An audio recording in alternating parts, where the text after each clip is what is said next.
প্রতিদিন হাঁটতে হয় বাবা, তাহলে শরীরটা ভালো থাকে। কিন্তু এত বেশি হাঁটছি যে আমার জুতোর মধ্যে অনেক ধুলা ঢুকে গেছে জানো।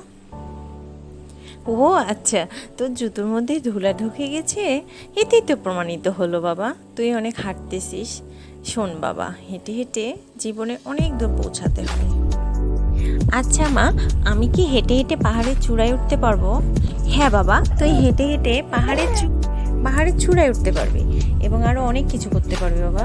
জীবনের লক্ষ্য স্থির করে জীবনে অনেক দূর পর্যন্ত এগিয়ে যেতে পারবি।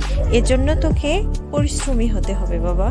আর শোন, আজকে তোকে আমি বেশি দূর হাঁটাবো না, সামনের ওই আইসক্রিম দোকান দেখতে পাচ্ছিস, সেখান পর্যন্ত নিয়ে যাব।